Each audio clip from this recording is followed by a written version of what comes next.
Iran से भारत में आर्यों के आने की सूचना किस अभिलेख से प्राप्त होती है? तो ये बोगज कोई अभिलेख से प्राप्त होती है। उत्तर वैदिक काल में किस क्षेत्र को आर्य संस्कृति की धुरी समझा जाता था? तो अंग और मगध को आर्य संस्कृति की धुरी समझा जाता था। अंग की राजधानी कहाँ? तो अंग की राजधानी चंपा थी, जो अभी वर्तमान में भागलपुर क्षेत्र है, और मगध की राजधानी राजगृह थी, जो अभी राजगीर है। गोत्र क्लैन शब्द का प्रयोग सर्वप्रथम किस काल में हुआ था? तो ऋग्वेद काल में गोत्र शब्द का प्रयोग सर्वप्रथम हुआ था।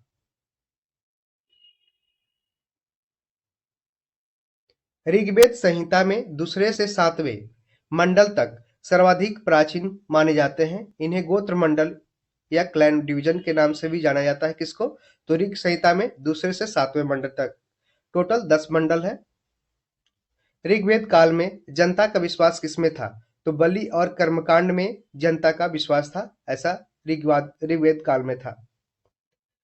प्रसिद्ध दशराज युद्ध किस नदी के तट पे लड़ा गया था? तो ये परुशनी नदी के तट पे लड़ा गया था, जिसे वर्तमान में भी रावी नदी के नाम से जानते हैं। अभी वर्तमान में जो पाकिस्तान का लाहौर शहर है वो रावी नदी के किनारे है, और इंडस वैली सिविलाइजेशन जो सिंधु घाटी सभ्यता के हड़प्पा शहर था वो भी रावी नदी के किनारे बसा हुआ था। बितस्ता का जो अभी नया नाम है वो झेलम है। बितस्ता पुराना नाम है और अभी नया नाम झेलम है। आगे हम नदी और उसके प्राचीन नाम जानेंगे। दशराग युद्ध का वर्णन ऋग्वेद के 7वें मंडल में मिलता है। कौन से मंडल में? तो 7वें मंडल में। आर्यों के जीविकोपार्जन का लाइवलीहुड का मुख्य स्रोत क्या था? तो पशुपालन और कृषि था। ऋग्वेद में उल्लेखित यव शब्द किस कृषि उत्पाद के लिए प्रयुक्त किया जाता है? तो ये जौ बार्ले के लिए प्रयुक्त किया जाता है।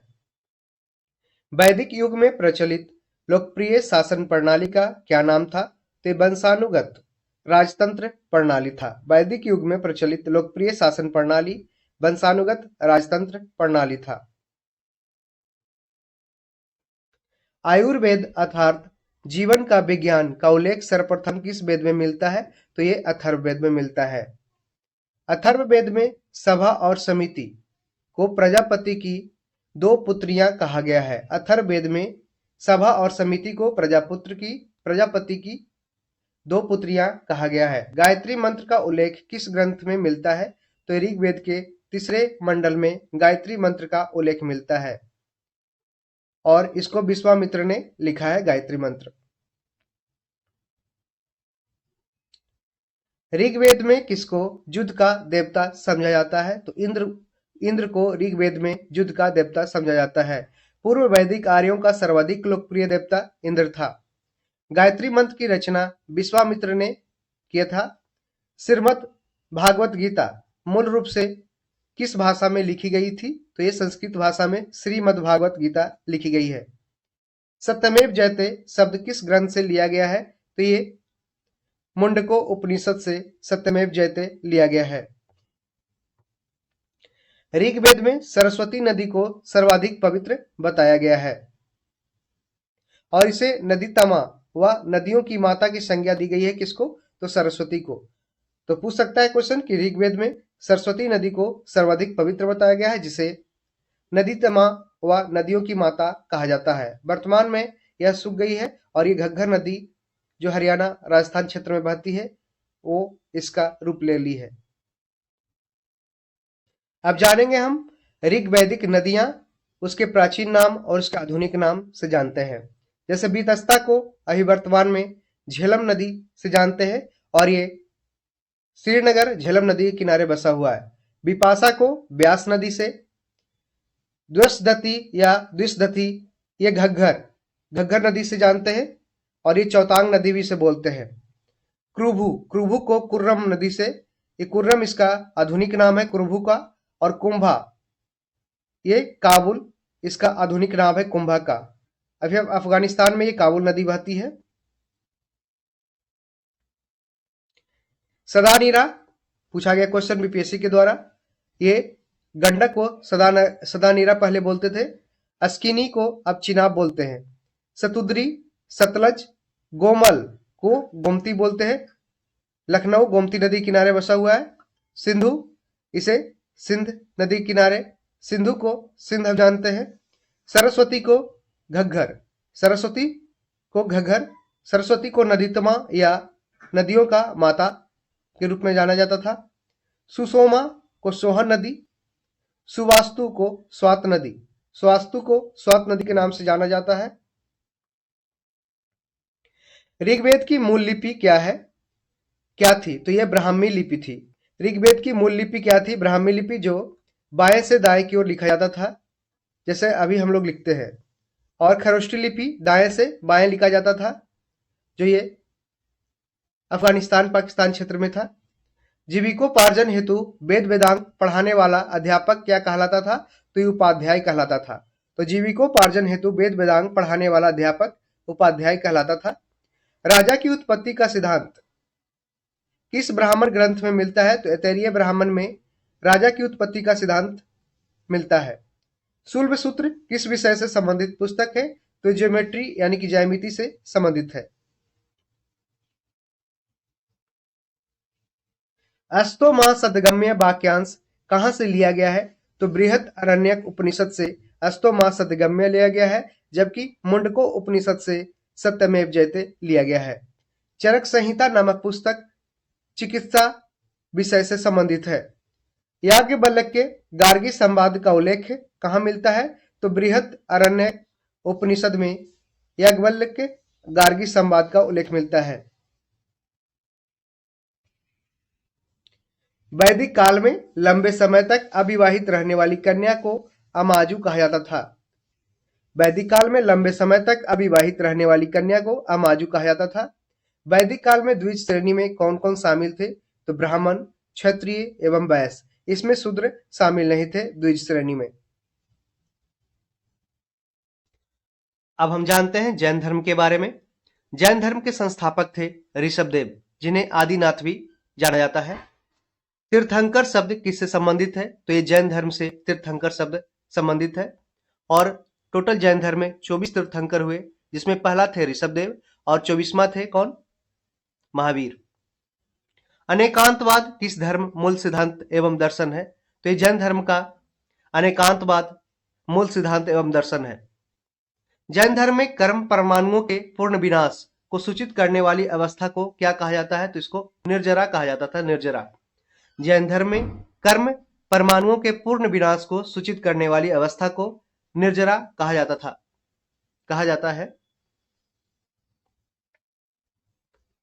जैन धर्म में संबर का क्या अभिप्राय है? जीव की ओर नए कर्म का प्रवाह रुक जाना।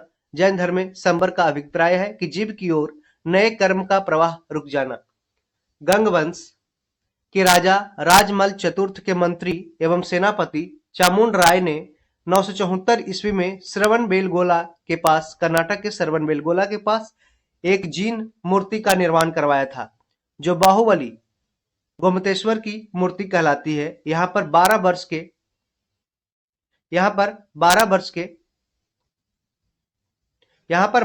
के अंतराल पर मनाया जाने वाला उत्सव महामस्तक अभिषेक के नाम से जाना जाता है। इससे कई बार क्वेश्चन पूछा गया है, तो इसको काफी इंपॉर्टेंट है, देख ले एक बार और कि गंग वंश के राजा राजमल चतुर्थ के मंत्री एवं सेनापति चामुंड राय ने 974 ईस्वी में श्रवणबेलगोला कर्नाटक में है, इसके पास एक जीन मूर्ति का निर्माण करवाया था, जो बाहुबली गोमतेश्वर की मूर्ति कहलाती है। यहाँ पर 12 वर्ष के अंतराल पर मनाया जाने वाला उत्सव महामस्तक अभिषेक के नाम से जाना जाता है। कितने वर्ष पे? तो 12 वर्ष पे मनाया जाता है। त्रिरत्न सिद्धांत सम्यक दर्शन, सम्यक आचरण एवं सम्यक ज्ञान किस धर्म से संबंधित है? तो ये जैन धर्म से संबंधित है। ध्यान रखिएगा, यहाँ पे राइट नॉलेज KFC की बात की जा रही, के right knowledge, right faith, right conduct. ठीक है, तो ये ध्यान रखिएगा, ये KFC से याद रखिएगा, KFC से right knowledge, right faith, right conduct, सम्यक दर्शन, सम्यक ज्ञान और सम्यक आचरण।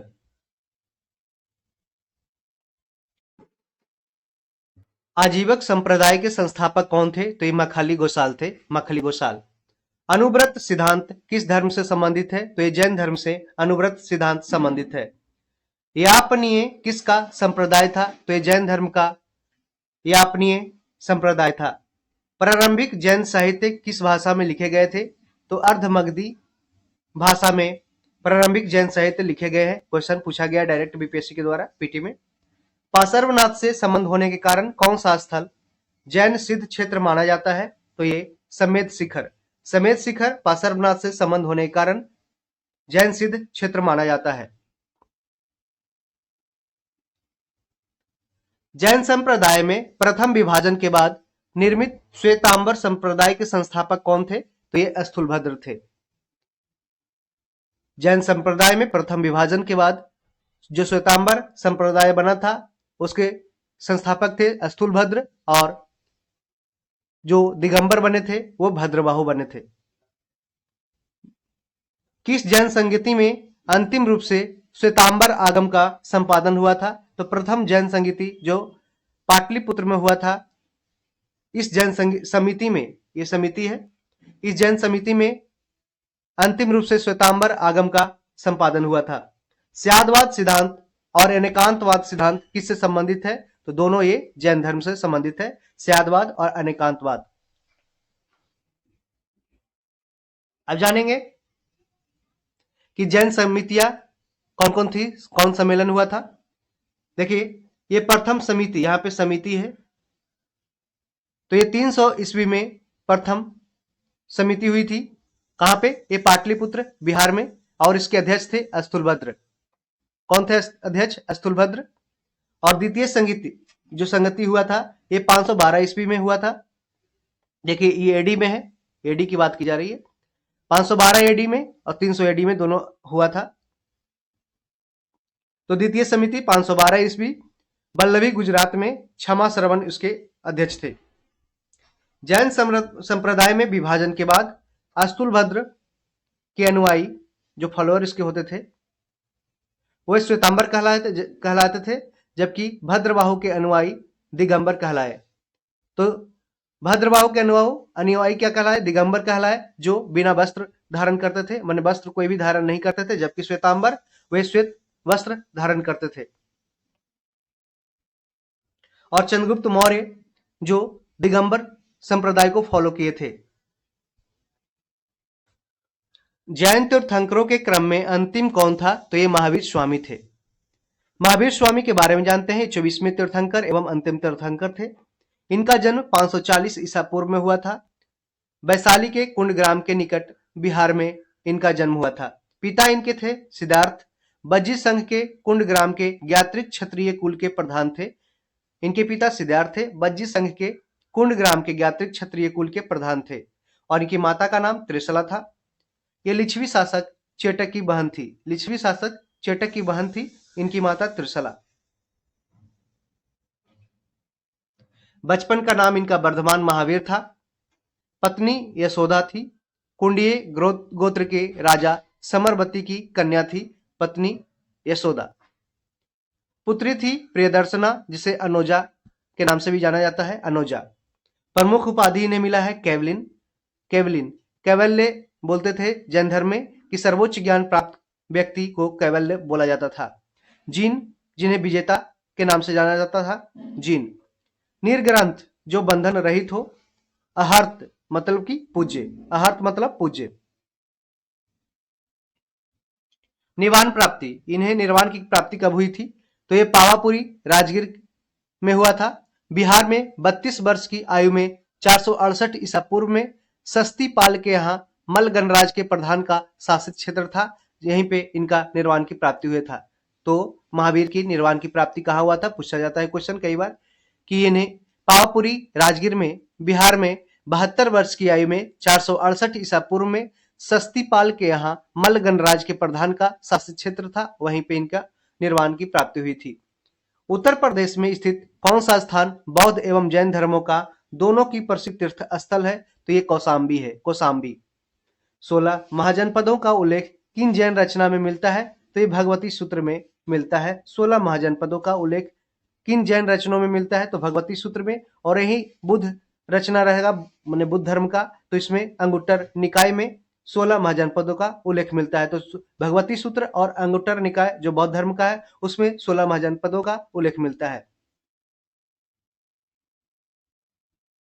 बराबर की गुफाएं, जो बराबर है बिहार में, जहानाबाद जिला के पास, गया के पहले, बराबर की गुफाओं का निर्मित किस लिए किया जाता था? तो आजीवकों के आवास के लिए किया जाता था। जो आजीवक संप्रदाय के जो फॉलोअर होते थे, उनको उनके लिए आवास के रूप में, आजीवक धर्म के आवास के लिए, उसके फॉलोअर के आवास के लिए बराबर की गुफाओं का निर्माण किया गया था। पार्श्वनाथ द्वारा प्रतिपादित 4 महाव्रतों में महावीर स्वामी ने 5वें महाव्रत के रूप में क्या जोड़ा था? तो ये ब्रह्मचर्य को जोड़ा था। 5वें महाव्रत के रूप में महावीर ने ब्रह्मचर्य को जोड़ा था। महावीर स्वामी ने अहिंसा, सत्य, अस्तेय मतलब कि चोरी न करना, अपरिग्रही, संपत्ति अर्जित न करना एवं ब्रह्मचर्य 5 महाव्रत की शिक्षा दी थी।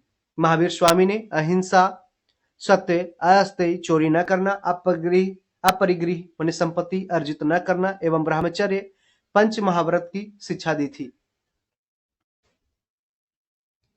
जैन ग्रंथ कल्पसूत्र के रचयिता कौन थे? तो ये भद्रबाहु थे। भद्रबाहु दिगंबर संप्रदाय के फॉलोअर थे, इनके संस्थापक थे, दिगंबर संप्रदाय के, जो बिना वस्त्र के रहते थे। जैन मूर्ति पूजा का प्राचीनतम प्रमाणिक अभिलेख कहां मिलता है? तो ये हाथी गुम्फा अभिलेख में मिलता है। जैन मूर्ति पूजा का प्राचीनतम प्रमाणिक अभिलेख हाथी गुम्फा अभिलेख में मिलता है। त्रिपिटक धार्मिक ग्रंथ है किसका? तो ये बौद्ध जैनों का है। त्रिपिटक धार्मिक ग्रंथ है जैनों का। अब हम जानेंगे बौद्ध धर्म के बारे में। महात्मा बुद्ध की शिक्षाएं सर्वप्रथम किस रूप में संकलित की गई थी? तो ये त्रिपिटक के रूप में संकलित की गई थी। हमने पहले पढ़ा त्रिपिटक है जो किससे रिलेटेड है? तो ये बौद्ध धर्म से रिलेटेड है, वहां पे जैन नहीं है। तो आगम अगर पूछ दे कि आगम किससे संबंधित है, तो आगम है जो जैन से संबंधित है, इसको करेक्ट कर लीजिएगा। महाभिनिष्क्रमण के से क्या तात्पर्य है? तो ये बुद्ध के गृह त्याग की घटना को महाभिनिष्क्रमण के रूप में जानते हैं। बुद्ध को ईश्वर के रूप में पूजने वाला बौद्ध संप्रदाय कौन था? तो ये महायान था। बुद्ध को ईश्वर के रूप में पूजने वाला बौद्ध संप्रदाय था महायान, जिसे कनिष्क के द्वारा प्रमोट किया गया था।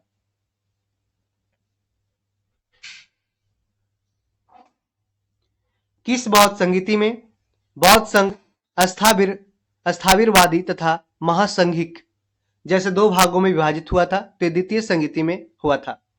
तो द्वितीय बौद्ध संगीति में बौद्ध संघ अस्थावरवादी तथा महासंघिक के जैसे 2 भागों में विभाजित हो गया था। बौद्ध मत के उपसंपदा पद से क्या तात्पर्य है? बौद्ध भिक्षु के धर्म परिवर्तन की अंतिम अवस्था को उपसंपदा पद से के रूप में जानते हैं। बुद्ध किसके राज्यकाल में कौशाम्बी आए थे? तो उदयन के राज्यकाल में बुद्ध कौशाम्बी आए थे।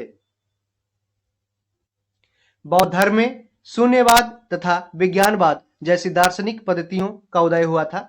इसका प्रभाव शंकराचार्य के दर्शन पर भी पड़ा। इसी कारण उन्हें प्रच्छन्न बुद्ध की उपमा भी दी जाती है। बौद्ध धर्म में शून्यवाद तथा विज्ञानवाद जैसी दार्शनिक पद्धतियों का उदय हुआ। इसका प्रभाव शंकराचार्य के दर्शन पर भी पड़ा। इसी कारण उन्हें प्रच्छन्न बुद्ध की उपमा भी दी जाती है। ध्यान रखिएगा, शून्यवाद और विज्ञानवाद किससे संबंधित है? तो ये जैन धर्म से, जबकि अनेकांतवाद और स्यादवाद है जो जैन धर्म से संबंधित है। पूछा जाता है क्वेश्चन। बौद्ध धर्म के 4 आर्य सत्य क्या है? तो दुख है, दुख समुदाय है, दुख निरोध है तथा दुख निरोध गामिनी प्रतिपदा है, माने कि 8 फोल्ड पाथ, जिससे आप दुख से निवारण प्राप्त कर सकते हैं। तो बौद्ध धर्म के 4 आर्य सत्य हैं। पूछ सकता है कि आर्य सत्य किस धर्म से रिलेटेड है? तो ये बौद्ध धर्म के हैं। जिसमें दुख है तो दुख का समुदाय है, कुछ कारण होगा। दुख का निरोध भी हो सकता है, और दुख के निरोध करने के लिए, खत्म करने के लिए क्या उपाय अपनाना है, उनको 8 फोल्ड पाथ में ये महात्मा बुद्ध ने दिया है। बौद्धों की रामायण के नाम से प्रसिद्ध बुद्ध चरित्र के रचनाकार कौन है? तो ये अश्वघोष हैं। बौद्धों की रामायण के नाम से प्रसिद्ध बुद्ध चरित्र के रचनाकार हैं अश्वघोष। अशोक का कौन सा अभिलेख इस परंपरा की पुष्टि करता है कि गौतम बुद्ध का जन्म लुम्बिनी में हुआ था? तो ये रुमनदेई स्तंभ अभिलेख यह पुष्टि करता है कि गौतम बुद्ध का जन्म लुम्बिनी में हुआ था।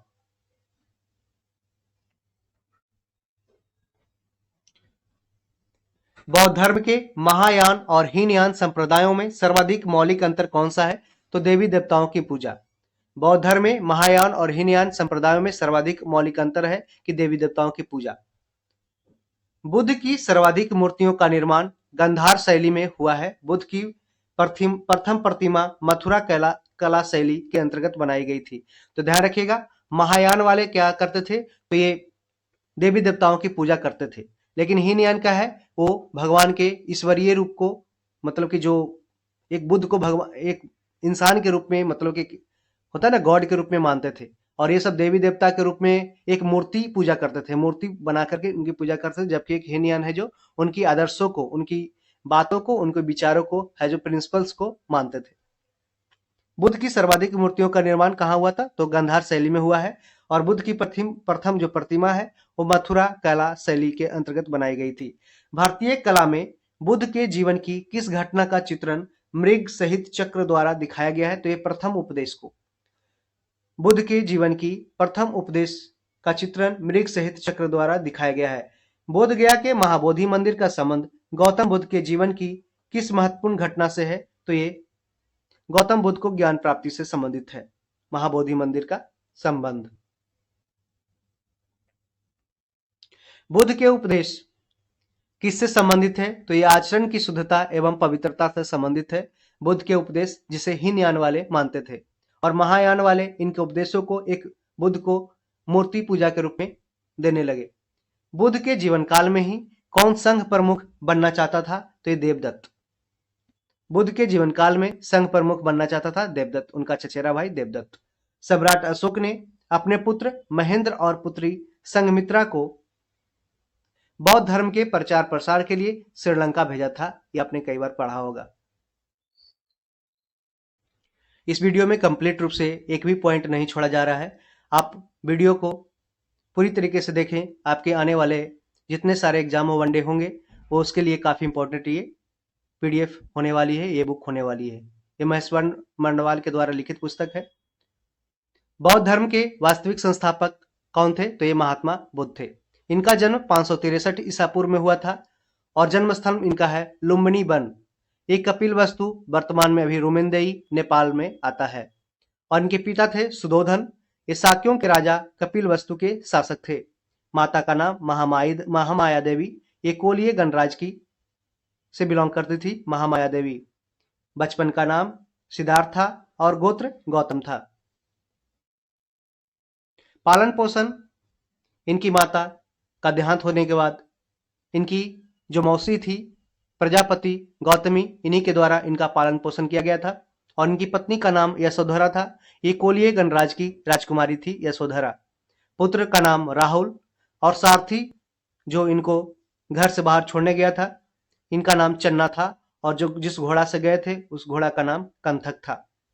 ज्ञान प्राप्ति स्थल है गया, जो बोध गया बिहार में है। ये निरंजना नदी जो अभी वर्तमान में फल्गु नदी के नाम से जाना जाता है, ये निरंजना नदी के तट पे इन्हें ज्ञान की प्राप्ति हुई थी। इस घटना को संबोधि कहा जाता है, संबोधि। प्रथम उपदेश स्थल इनका है ऋषिपतन जो सारनाथ में है। प्रथम उपदेश स्थल जिसे धर्मचक्र परिवर्तन के नाम से जाना जाता है। शिष्य आनंद एवं उपाली हैं। इनके शिष्य का नाम क्या है, तो आनंद और उपाली। धर्म प्रचार का स्थल है शाक्य, काशी, मगध, अंग, मल्ल, बज्जी, कौशल। तो धर्म प्रचार इन्होंने कहाँ कहाँ किया था, शाक्य में, काशी में, मगध में, अंग में, मल्ल में, बज्जी, कौशल राज्य में किया था। इनके जीवन का अंत कहलाता है महापरिनिर्वाण। महापरिनिर्वाण जीवन का अंत कहलाता है। 483 ईसा पूर्व में ये महापरिनिर्वाण की प्राप्ति की और ये 80 वर्ष के थे। कौन सा दिन था, तो बैसाख पूर्णिमा। और कहाँ पे, तो ये कुशीनगर उत्तर प्रदेश में, कुशीनगर उत्तर प्रदेश में मल के क्षेत्र में, मल गणराज के क्षेत्र में, कुशीनगर में इनका महापरिनिर्वाण हुआ था। नालंदा विश्वविद्यालय की स्थापना किस काल में हुई थी, तो ये गुप्त काल में की गई थी। नालंदा विश्वविद्यालय की स्थापना गुप्त काल में कुमार गुप्त के शासनकाल में हुआ था। भारत में मूर्ति पूजा की नींव बौद्ध धर्म ने रखी तथा सर्वप्रथम बुद्ध की प्रतिमाओं का पूजन किया गया। भारत में मूर्ति पूजा की नींव बौद्ध धर्म ने रखी तथा सर्वप्रथम बुद्ध की प्रतिमा का पूजन किया गया था। अष्टांगिक मार्ग की खोज, एट फोल्ड पाथ की संकल्पना किससे संबंधित है? तो ये धर्मचक्र परिवर्तन से संबंधित है, यानी कि बौद्ध धर्म से संबंधित है। बौद्ध संघ में भिक्षुणी के रूप में स्त्रियों के प्रवेश की अनुमति बुद्ध द्वारा कहाँ दी गई थी? तो ये वैशाली में दी गई थी। बौद्ध धर्म में, बौद्ध संघ में भिक्षुणी के रूप में स्त्रियों के प्रवेश की अनुमति बुद्ध द्वारा कहाँ दी गई थी? वैशाली में। और सबसे पहला जो स्त्री था वो भिक्षुणी के रूप में जो बौद्ध धर्म में आया था वो इनकी मौसी थी, प्रजापति गौतमी।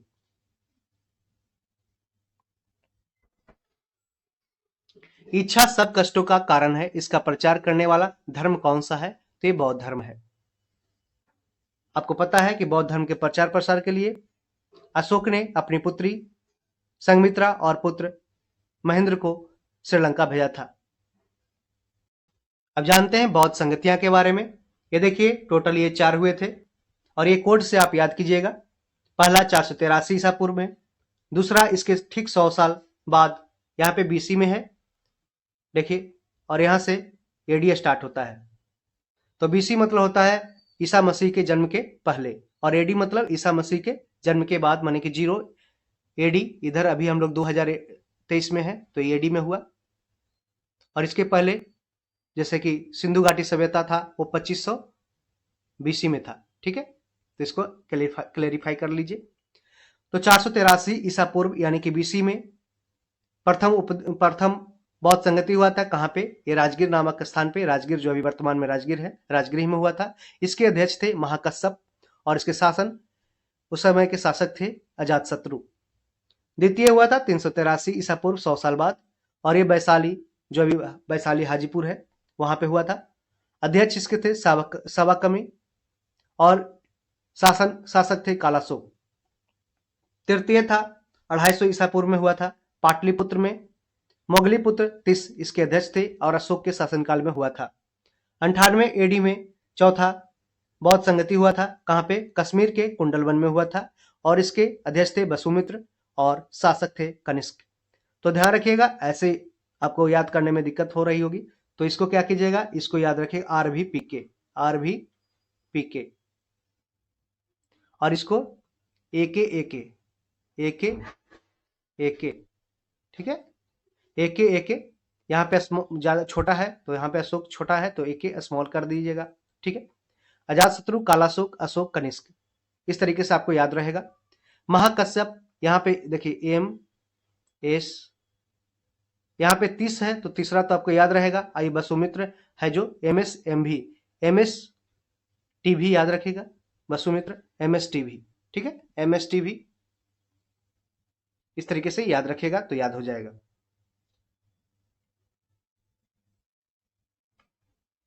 नागार्जुन किस बौद्ध संप्रदाय के थे? तो ये माध्यमिक संप्रदाय के थे नागार्जुन। विश्व का सबसे ऊंचा विश्व शांति स्तूप बिहार में राजगीर में स्थित है। बुद्ध की 80 फुट ऊंची प्रतिमा जो बुद्ध गया में स्थित है किसके द्वारा निर्मित की गई है? तो जापानियों के द्वारा निर्मित की गई है। एशिया के ज्योतिपुंज लाइट ऑफ एशिया के नाम से गौतम बुद्ध को जाना जाता है।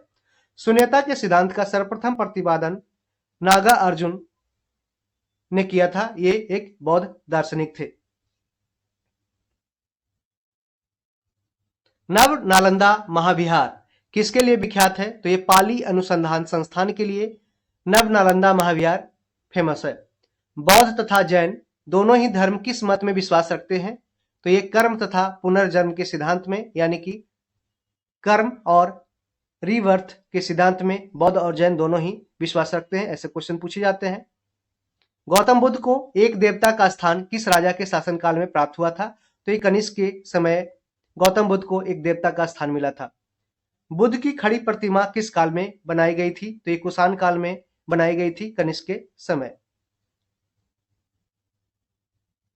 प्रथम शताब्दी ईस्वी में किस भारतीय बौद्ध भिक्षु को चीन भेजा गया था? तो नागार्जुन को चीन भेजा गया था। अब देखते हैं त्रिपिटक। तो त्रिपिटक 3 होते हैं जिसमें सुत्त पिटक, विनय पिटक और अभिधम पिटक। ये पिटकों में सबसे बड़ा बृहत्तम है सुत्त पिटक। बुद्ध के उपदेशों व संवादों का संकलन किया गया है सुत्त पिटक में। तो बुद्ध के उपदेश और संवाद का संकलन किसमें किया गया? सुत्त पिटक में, इसलिए सबसे पिटकों में सबसे बड़ा है। और विनय पिटक बार बार पूछा जाता है कि ये क्या है, तो ये पिटकों में सबसे छोटा है, लघुत्तम है। इसमें बौद्ध संघ के आचार विचार, डिसिप्लिन, नियम निषेध का संकलन किया गया है, किसमें, विनय पिटक में। और इस सबसे विनय पिटक छोटा है। अभिधम पिटक, यह पिटकों में बीच का है, थोड़ा सा ना ज्यादा बड़ा है ना ही ज्यादा छोटा है, माने बीच का है। बुद्ध के आध्यात्मिक व दार्शनिक विचारों का संकलन किया गया है इसमें, अभिधम पिटक में। तो बुद्ध के आध्यात्मिक व दार्शनिक विचारों का संकलन कहाँ किया गया, अभिधम पिटक में। जबकि सूत पिटक में बुद्ध के उपदेशों व संवादों का संकलन किया गया है, विनय पिटक में। बौद्ध संघ के आचार विचार व नियम निषेध का संकलन किया गया है, डिसिप्लिन एक्टिविटी का यहाँ पे जिक्र किया गया है। बुद्ध के जीवन पर किन 4 दृश्यों का अत्यधिक प्रभाव पड़ा था, तो ये वृद्ध व्यक्ति, बीमार व्यक्ति, मृतक तथा प्रसन्नचित्त सन्यासी को देखकर इनके जीवन पे अत्यधिक प्रभाव पड़ा था। मगध के किस राजा ने बुद्ध के निवास के लिए बेनुवन जो अभी राजगीर में है, बेनुवन नामक महाविहार बनवाया था, तो ये बिंबिसार ने। उस समय शासक थे मगध साम्राज्य के बिंबिसार। संघ में प्रवेश करने वाली प्रथम महिला कौन थी, तो ये प्रजापति गौतमी थी, जो इनकी मौसी थी। बुद्ध ने अपने जीवन की अंतिम वर्षा ऋतु कहाँ व्यतीत की थी, तो ये वैशाली में की थी। बुद्ध ने अपने जीवन की अंतिम वर्षा ऋतु वैशाली में व्यतीत की थी। संसार अस्थिर और क्षणिक है, यह मान्यता बौद्ध धर्म से संबंधित है। संसार अस्थिर और क्षणिक है, यह मान्यता बौद्ध धर्म से संबंधित है। अब जानते हैं बुद्ध के जीवन की घटनाएं एवं उनके प्रतीक। देखिए, इनके गर्भ की घटना को हाथी के प्रतीक से जानते हैं। जन्म कमल इनका सैम्बुल है जन्म का। निर्वाण पद चिन्ह सैम्बुल है। प्रथम प्रवचन ये चक्र प्रतीक है। ज्ञान प्राप्ति बोधि वृक्ष के किनारे किया था, नीचे किया था, इसलिए इनका जो प्रतीक है ज्ञान प्राप्ति का वो बोधि वृक्ष है। और घटना यौवन को सांड से सिंबलाइज किया गया है। समृद्धि को शेर से, मृत्यु को स्तूप से और गृह त्याग को घोड़ा से किया गया है। गंधार कला में बुद्ध को प्रतिबिंबित किया गया था ग्रीक रोमन शैली में, उन्हें रोमन ग्रीक शैली में गंधार कला में बुद्ध को प्रतिबिंबित किया गया था, मतलब उसका इमेज बनाया गया था। किसमें पूछा गया क्वेश्चन है, तो ग्रीक और रोमन में। उपअस्त का आचरण कौन करते थे, तो ये बौद्ध भिक्षु करते थे। महायान बौद्ध धर्म में बोधिसत्व अवलोकितेश्वर को किस अन्य नाम से जानते हैं, तो ये पद्मपाणि के नाम से जानते हैं बोधिसत्व अवलोकितेश्वर को। ये महायान बौद्ध धर्म में। भारत का सबसे बड़ा बौद्ध मठ सिक्किम में स्थित है। भारत का सबसे बड़ा बौद्ध मठ कहाँ पे, तो सिक्किम में स्थित है। बौद्ध शब्दावली में धर्म चक्र परिवर्तन से क्या निर्देशित होता है, तो ये बुद्ध का प्रथम उपदेश। बौद्ध शब्दावली में धर्म चक्र परिवर्तन से बुद्ध का प्रथम उपदेश निर्देशित होता है, जो कहाँ पे हुआ था, ये ऋषिपतन सारनाथ में ये बुद्ध भगवान ने दिए थे। वज्रयान बौद्ध धर्म में बुद्ध की संगिनी को कहा जाता था तारा। वज्रयान बौद्ध धर्म में बुद्ध की संगिनी को तारा कहा जाता था। बौद्ध धर्म की किस शाखा में अनात्म सिद्धांत एवं पुद्गल को मान्यता दी गई है, तो इस सर्वास्तिक को बौद्ध धर्म की सर्वास्तिक शाखा में अनात्म सिद्धांत एवं पुद्गल को मान्यता दी गई है। महासंघिकों के अनुसार जीव किससे निर्मित है, तो ये नव धर्म से निर्मित है। बौद्ध धर्म के त्रिरत्नों में क्या शामिल है, तो बुद्ध, धम्म और संघ शामिल है त्रिरत्न में। बौद्ध दर्शन के अनुसार कारण एवं कार्य के सिद्धांत को किस प्रकार माना जाता है, तो ये प्रतीत समुत्पाद के नाम से जाना जाता है। बौद्ध दर्शन के अनुसार कारण एवं कार्य के सिद्धांत को किस प्रकार जाना जाता है, तो प्रतीत समुत्पाद के रूप में जाना जाता है।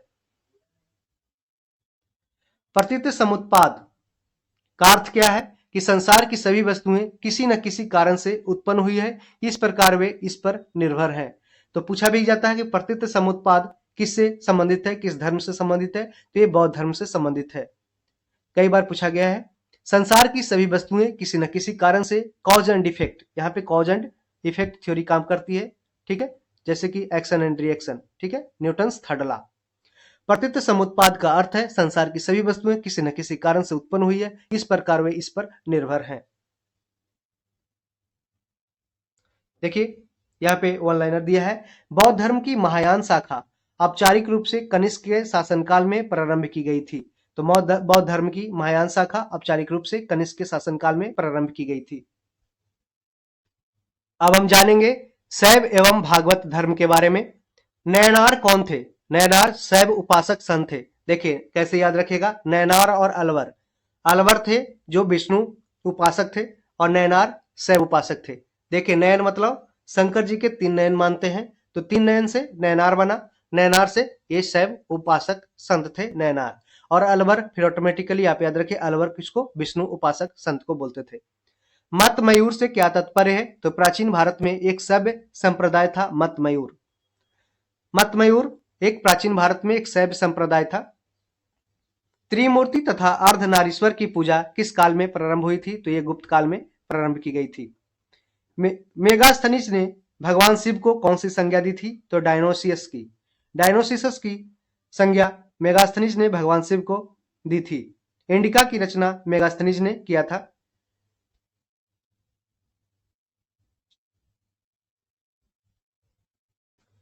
जैन ग्रंथ उत्तर अध्ययन सूत्र में वासुदेव का संबंध किस जैन तीर्थंकर से बताया गया है? तो अरिस्टनेमी से। अरिस्टनेमी से। देखिए उत्तर अध्ययन सूत्र क्या है? तो ये जैन ग्रंथ है। इसमें वासुदेव का संबंध अरिस्टनेमी एक तीर्थंकर थे, उनका जैन तीर्थंकर थे, उनके बारे में बताया गया है।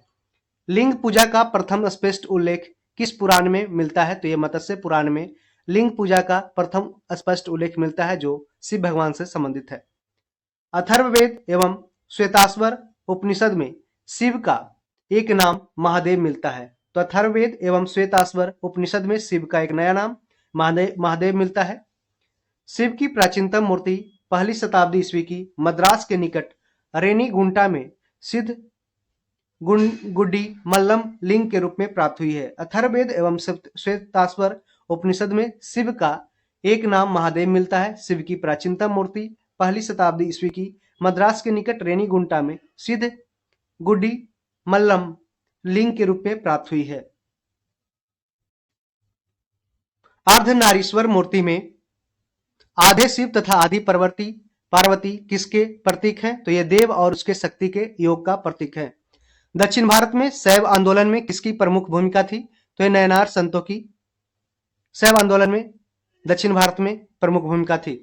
नयनार संतों की संख्या कितनी थी? तो ये 63 थी। पूछा गया क्वेश्चन है कि टोटल नयनार संतों की संख्या 63 थी। एक संप्रदाय के रूप में शैव धर्म का प्रारंभ किस काल में हुआ था? तो शुंग सातवाहन काल में एक संप्रदाय के रूप में शैव धर्म का प्रारंभ हुआ था। प्रमुख दर्शन व प्रतिपादक जानते हैं। सांख्य दर्शन। सांख्य दर्शन इसका आधार ग्रंथ है सांख्य सूत्र और इसके प्रतिपादक कौन है? कपिल मुनि। कई बार पूछा गया क्वेश्चन है। न्याय दर्शन ये न्याय सूत्र के इसके आधार ग्रंथ है और अचपाद गौतम यानी कि गौतम न्याय दर्शन के प्रतिपादक है। सांख्य दर्शन के प्रतिपादक कपिल मुनि है। कपिल पूछा जाता है। योग दर्शन ये इनका आधार सूत्र है, आधार ग्रंथ है योग सूत्र और इसके प्रतिपादक है पतंजलि। वैशेषिक दर्शन इसके आधार ग्रंथ है वैशेषिक सूत्र और वैशेषिक दर्शन के प्रतिपादक है कणाद या उल्लुक। मीमांसा ये पूर्व मीमांसा सूत्र इसके आधार ग्रंथ है और इसके जैमिनी प्रतिपादक है जैमिनी। वेदांत ब्रह्म सूत्र इसके आधार ग्रंथ है और बद्रायन वेदांत के प्रतिपादक है। गुप्त शासक चंद्रगुप्त द्वितीय ने विक्रमादित्य, विक्रमांक तथा परम भागवत आदि उपाधियां धारण की थी। तो गुप्त शासक चंद्रगुप्त द्वितीय या चंद्रगुप्त विक्रमादित्य जिसे बोलते हैं, उन्होंने विक्रमादित्य की उपाधि, विक्रमांक की तथा परम भागवत आदि उपाधियां धारण की थी। अब जानेंगे संप्रदाय और उसके संस्थापक।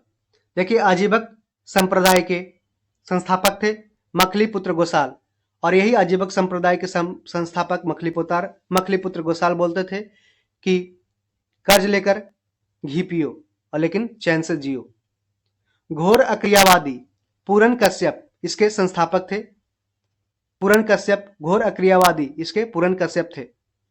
अदृच्छावाद इसके संस्थापक थे आचार्य अजित केशकाम्बलिन।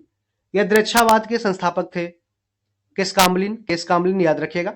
भौतिकवादी के संस्थापक थे कच्चायन पकुद कच्चायन। अनिश्चयवादी के संस्थापक थे संजय बैठलीपुत्र अनिश्चयवादी के संस्थापक थे। और जानते हैं भागवत धर्म का प्रवर्तक किसे माना जाता है? तो कृष्ण को। भागवत धर्म का प्रवर्तक कृष्ण को माना जाता है। किस ग्रंथ में सर्वप्रथम देवकी के पुत्र कृष्ण का वर्णन किया गया है? तो छांदोग्य उपनिषद में सर्वप्रथम देवकी के पुत्र कृष्ण का वर्णन किया गया है। भागवत संप्रदाय के विकास का श्रेय किन शासकों को दिया जाता है? तो ये गुप्त शासकों को भागवत संप्रदाय के विकास का श्रेय दिया जाता है। हेलियोडोरस तक्षशिला का निवासी था। कहां का? हेलियोडोरस तक्षशिला का निवासी था तथा उसके बेसनगर अभिलेख से वासुदेव के संबंध में वर्णन मिलता है। तो ध्यान रखिएगा, बेसनगर अभिलेख किससे संबंधित है? तो ये हेलियोडोरस से संबंधित है, जहां से वासुदेव के संबंध में वर्णन मिलता है। ये हेलियोडोरस तक्षशिला का निवासी था। कर्म का सिद्धांत किस दर्शन से संबंधित है? तो ये मीमांसा से संबंधित है कर्म का सिद्धांत। अवतारवाद का सर्वप्रथम उल्लेख श्रीमद्भागवत गीता में किया गया है। अवतारवाद यानी कि इनकारनेशन का सर्वप्रथम उल्लेख श्रीमद्भागवत गीता ग्रंथ में मिलता है। भगवत गीता में मोक्ष के साधन के रूप में धर्म, कर्म तथा भक्ति को समान महत्व दिया गया है। वह प्राचीन स्थल जहां 88,000 ऋषि मुनियों की सभा में संपूर्ण महाभारत कथा का वाचन किया गया था, तो नैमिषारण्य सीतापुर उत्तर प्रदेश में।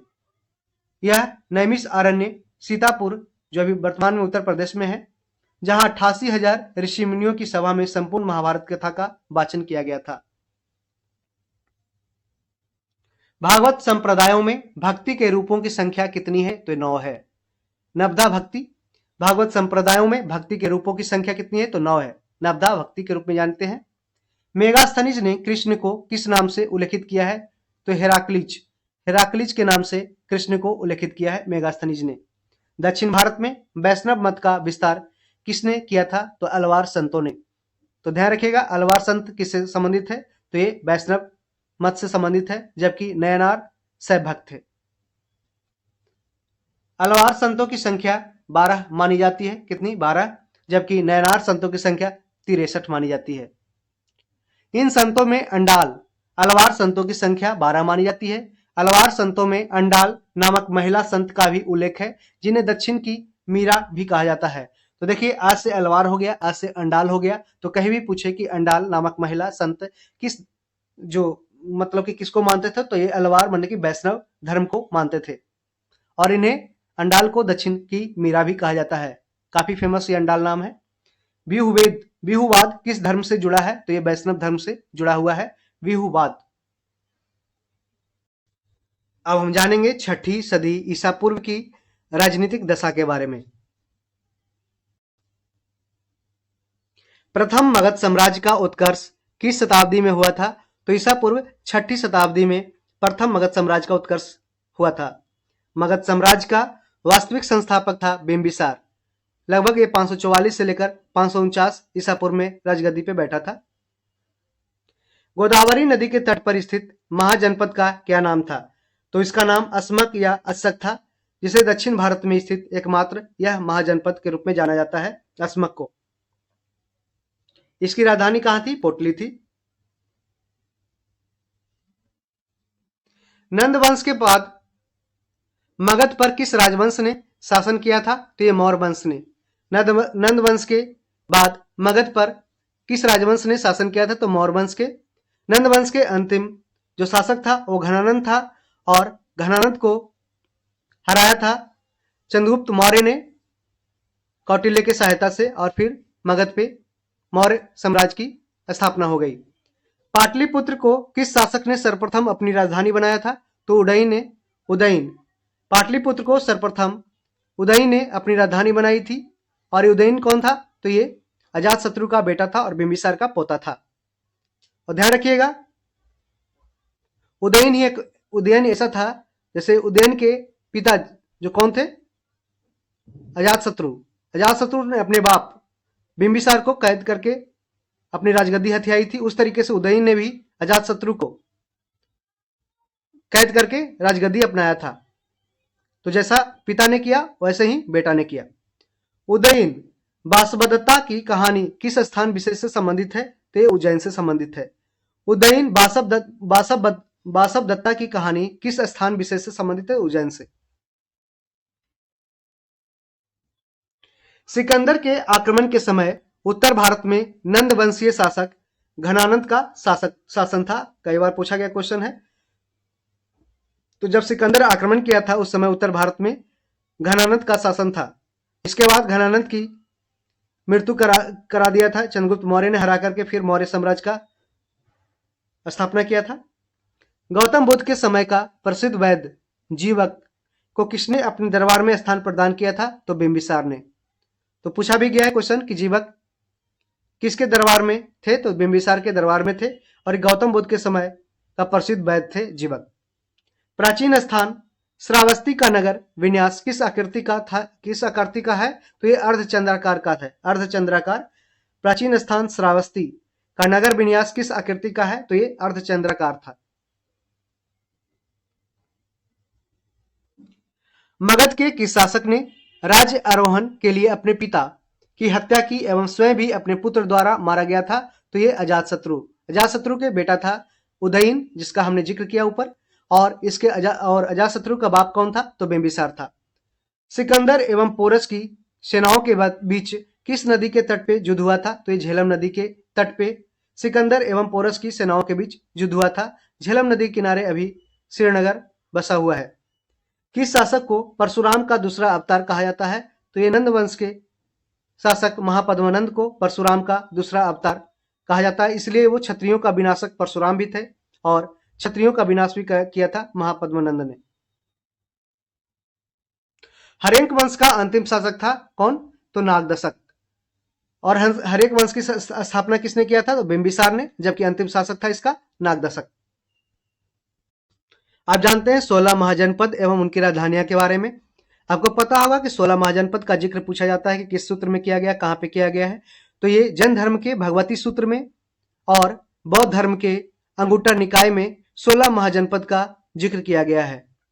तो जानते हैं अंग महाजनपद था, जो इसकी राजधानी कहां थी? तो चंपा। प्राचीन नाम था मालिनी, जो अभी वर्तमान में मुंगेर भागलपुर के क्षेत्र आते हैं। इसमें प्राचीन नाम पूछा जाएगा कि अंग का प्राचीन नाम क्या था? तो मालिनी। ये चंपा जो अंग नरेश कर्ण को बोला जाता था महाभारत में। मगध की राजधानी कहां थी? तो गिरिब्रज, जो वर्तमान में राजगिरी है। मल की राजधानी थी कुशीनारा या कुशीनगर या पावापुरी। देवरिया गोरखपुर के पास है। काशी की राजधानी वाराणसी। कौशल की राजधानी श्रावस्ती, अयोध्या, फैजाबाद अभी वर्तमान में है। पांचाल की राजधानी थी उत्तरी पंचाल, अहिछत्र, और एक दक्षिणी पंचाल थी कहां पे? कांपिल्ले में। तो पंचाल की उत्तरी पंचाल राजधानी थी अहिछत्र एवं दक्षिणी पंचाल थी कांपिल्ले। कुरु की राजधानी इंद्रप्रस्थ था, जो अभी वर्तमान में मेरठ दक्षिण पूर्व हरियाणा में आता है। बज्जी की राजधानी थी विदेह एवं मिथिला। बज्जी की राजधानी विदेह एवं मिथिला। मत्स्य की राजधानी कहां? विराटनगर, जो जयपुर में है। विराटनगर मत्स्य की राजधानी। वत्स की राजधानी कौशाम्बी, इलाहाबाद, बांदा जिला। अब इलाहाबाद बांदा जिला जो इसके क्षेत्र में आते हैं, वत्स के क्षेत्र में आते हैं, जो कौशाम्बी इसकी राजधानी थी। सुरसेन की राजधानी कहां? मथुरा में। जो चेदी महाजनपद था उसका राजधानी कहां था? सोथीवती या सुक्तिमती। चेदी की राजधानी पूछा गया है कि चेदी की राजधानी कहां? सुक्तिमती या सोथीवती। अस्मक की राजधानी थी पोतन या पोटली, जो दक्षिण भारत का एकमात्र महाजनपद था और ये गोदावरी नदी के तट पे था अस्मक। अवंती, उत्तरी अवंती इसकी राजधानी थी, जिसकी जो उज्जैन में है। उत्तरी अवंती राजधानी उज्जैन में, और दक्षिणी अवंती की राजधानी कहां? महिष्मती। ठीक है, तो उत्तरी अवंती की राजधानी उज्जैन और दक्षिणी अवंती की राजधानी महिष्मती। गांधार इसकी राजधानी तक्षशिला, पाकिस्तान। गांधार की राजधानी कहां? तक्षशिला, पाकिस्तान में है। कंबोज की राजधानी कहां? हाटक, या जिसे राजपुर बोला गया है, कश्मीर में, कश्मीर क्षेत्र है। कंबोज पूछा गया क्वेश्चन है कि कंबोज की राजधानी कहां? हाटक, जिसे राजपुर भी बोलते हैं, ये कश्मीर में। बज्जी तथा मल महाजनपदों में गणतांत्रिक व्यवस्था थी। कैसा व्यवस्था था? तो गणतांत्रिक व्यवस्था, रिपब्लिकन सिस्टम था बज्जी और मल महाजनपद में। उज्जैन का प्राचीनतम नाम क्या था? तो अवंतिका था। उज्जैन का प्राचीनतम नाम अवंतिका था। सिकंदर की मृत्यु कहाँ हुई थी? तो बेबीलोन में 323 ईसा पूर्व में सिकंदर की मृत्यु हुई थी। ग्रीक लेखकों ने किस शासक का उल्लेख अग्रमीज एवं जैंद्रमीज के नाम से किया है? तो घनानंद का, जो नंद वंश का अंतिम शासक था घनानंद, उसको ग्रीक लेखकों ने अग्रमीज या जैंद्रमीज के नाम से उल्लेख किया है। युद्ध में रथमसूल और महाशिलाकंटक नामक हथियारों का प्रयोग करने वाला शासक था अजातशत्रु। युद्ध में रथमसूल और महाशिलाकंटक नामक हथियारों का प्रयोग करने वाला शासक था अजातशत्रु। अब जानेंगे सिकंदर के समकालीन यूनानी लेखकों का विवरण। देखिए, अरिस्टोबुलस लेखक है, ये सारे लेखक हैं। अरिस्टोबुलस ये 327 से 326 ईसा पूर्व में, इसकी रचना युद्ध का इतिहास लिखा है। एरियन व प्लूटार्क ने अपनी रचनाओं का आधार बताया था कि हमने अरिस्टोबुलस की रचना से है जो कुछ साक्ष्य प्राप्त किए थे। ओनोसेक्रिटस ये 327-326 ईसा पूर्व में सिकंदर की जीवनी की रचना किया था और यह जहाजी बेड़े का चालक था। कौन? ओनोसेक्रिटस। नियार्कस 327-326 ईसा पूर्व में स्ट्रेबो व एरियन विवरण की रचना किया था और यह सिकंदर के जहाजी बेड़े का एडमिरल था। तो पूछ सकता है डायरेक्ट क्वेश्चन कि सिकंदर के जहाजी बेड़े का एडमिरल कौन था? तो नियार्कस था। और जहाजी बेड़े का चालक कौन था? तो ओनोसेक्रिटस था। और अरिस्टोबुलस ने युद्ध का इतिहास लिखा है। ये सिकंदर के युद्ध का इतिहास लिखा है अरिस्टोबुलस ने। बौद्ध ग्रंथ अंगुटर निकाय एवं जैन ग्रंथ भगवती सूत्र में 16 महाजनपदों का उल्लेख मिलता है। तो आपको हमने बताया कि बौद्ध ग्रंथ अंगुतर निकाय एवं जैन ग्रंथ भगवती सूत्र में 16 महाजनपदों का उल्लेख मिलता है। अब हम जानेंगे मौर्य साम्राज्य के बारे में। बृहद स्तर पर केंद्रित प्रथम भारतीय साम्राज्य स्थापित किया गया था चंद्रगुप्त मौर्य द्वारा। चाणक्य का एक अन्य नाम था विष्णुगुप्त या कौटिल्य। सेंड्रोकोटस नाम से चंद्रगुप्त मौर्य की पहचान किसने की है? तो ये विलियम जोन्स ने सेंड्रोकोटस नाम से चंद्रगुप्त मौर्य की पहचान की है, विलियम जोन्स ने। चंद्रगुप्त मौर्य का विशिष्ट रूप से वर्णन किसके ग्रंथ में हुआ है? तो ये विशाख दत्त के ग्रंथ में हुआ है, मुद्रा राक्षस में। मुद्रा राक्षस की रचना विशाख दत्त ने की है और उसमें चंद्रगुप्त मौर्य का विशिष्ट रूप से वर्णन किया है। कौटिल्य द्वारा अर्थशास्त्र ये शासन के सिद्धांतों से संबंधित पुस्तक है जिसमें मुख्य रूप से राजनीतिक एवं आर्थिक नीतियों पर प्रकाश डाला गया है। इकोनॉमिक्स से रिलेटेड नहीं है, ये शासन के सिद्धांतों से संबंधित पुस्तक है। कौटिल्य विष्णुगुप्त के द्वारा लिखा गया है, चाणक्य के द्वारा लिखा गया है और इसमें मुख्य रूप से राजनीतिक एवं आर्थिक पॉलिसीज के बारे में लिखा गया है। बुलंदी बाग नामक प्राचीन स्थल कहाँ मिलता है? तो ये देखिए पूछा गया बीपीएससी के द्वारा पीटी में पूछा गया बुलंदी बाग। बुलंदी बाग है जो पाटलिपुत्र में एक प्राचीन स्थल है। मैकियावेली के प्रसिद्ध ग्रंथ द प्रिंस की तुलना किससे की जाती है? तो कौटिल्य के अर्थशास्त्र की तुलना, अर्थशास्त्र को मैकियावेली के प्रसिद्ध ग्रंथ द प्रिंस की तुलना की जाती है। पाटलिपुत्र में स्थित चंद्रगुप्त का महल मुख्यतः किससे निर्मित था? तो ये लकड़ी से निर्मित था। सेल्यूकस, जिसे अलेक्जेंडर द्वारा सिंध एवं अफगानिस्तान का प्रशासक नियुक्त किया गया था, उसको किस भारतीय राजा ने पराजित किया था? तो चंद्रगुप्त मौर्य ने। किसको? चंद्रगुप्त मौर्य ने उसको पराजित किया था, सेल्यूकस को।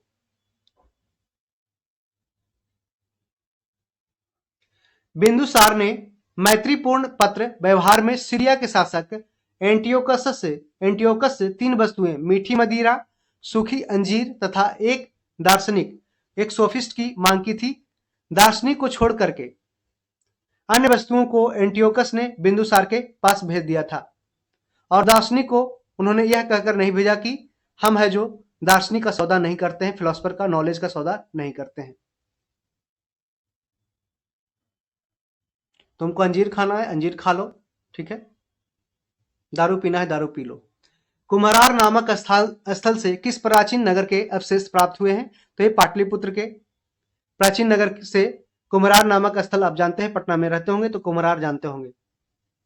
किसने सहिष्णुता, उदारता और करुणा के त्रिविध आधार पर राजधर्म की स्थापना की थी? तो सम्राट अशोक ने सहिष्णुता, उदारता और करुणा के त्रिविध आधार पर राजधर्म की स्थापना की थी। सेंड्रोकोटस, जिसे चंद्रगुप्त मौर्य के नाम से जाना जाता था, सेंड्रोकोटस, और सिकंदर महान की भेंट का उल्लेख किसने किया है? तो जस्टिन ने। तो जस्टिस ने सेंड्रोकोटस यानी कि चंद्रगुप्त मौर्य और सिकंदर महान की भेंट का उल्लेख किया है जस्टिन ने। मालवा, गुजरात एवं महाराष्ट्र को किस शासक ने पहली बार जीता था? तो चंद्रगुप्त मौर्य ने मालवा, गुजरात एवं महाराष्ट्र को जीता था पहली बार।